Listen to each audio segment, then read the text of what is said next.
મુન્દ્રા ખાતે માંડવી વિધાનસભા ભારતીય જનતા પાર્ટી પરિવાર દ્વારા કચ્છ મોરબી લોકસભા ભાજપના ઉમેદવાર વિનોદભાઈ ચાવડાના લોકસભા મધ્યસ્થ ચૂંટણી કાર્યાલયને ખુલ્લું મૂકવામાં આવ્યું હતું। આ પ્રસંગે આ વિસ્તારના ધારાસભ્ય શ્રી અનિરુદ્ધભાઈ દવેએ જણાવ્યું હતું કે આ વખતે નરેન્દ્ર મોદી ત્રીજી વખત સરકાર બનાવવા માટે લોકો થનગની રહ્યા છે। લોકો ભાજપ સાથે વિકાસ સાથે રહીને વિકાસને પોતાનો કિંમતી મત આપશે અને 400ની નારો ફરી ગુંજશે। નરેન્દ્રભાઈના નેતૃત્વમાં ભાજપ ફરી સત્તા સોંપવા સાથે ભારત દેશને વિશ્વગુરુ બનાવવા માટે સાથ લોકો આપી રહ્યા છે। આગામી 7મી મેના રોજ બહોળી સંખ્યામાં લોકો પોતાનો મતાધિકારનો ઉપયોગ કરીને પોતાની ફરજ નિભાવી દેશહિતના કાર્યમાં જોડાશે તેવી આશા તેમણે વ્યક્ત કરી હતી।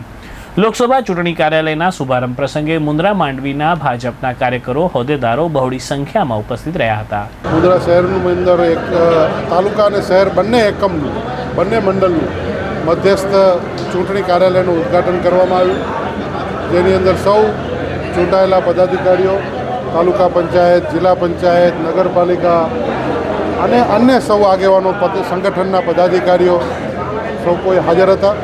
તેમની ઉપસ્થિતિમાં કાર્યાલયનું ઉદ્ઘાટન કરવામાં આવ્યું। સૌ કાર્યકર્તાઓએ મા ભારતીને પરમ વૈભવના શિખરો ઉપર પહોંચાડનાર માન્ય નરેન્દ્રભાઈ મોદી સાહેબના નેતૃત્વની અંદર વિશ્વાસ વ્યક્ત કરી અને કચ્છના ઉમેદવાર માન્ય શ્રી વિનોદભાઈ ચાવડાને જે 5 લાખની લીડથી જીતાડવા માટેની વાત આદરણીય સી.આર. પાટીલ સાહેબે કરેલી છે, તો એમાં મુન્દ્રા તાલુકો પણ ક્યાંય પાછળ નહીં રહે એવી ખાતરી આપી છે અને સૌ કોઈએ ભાવથી જોડાયા છે।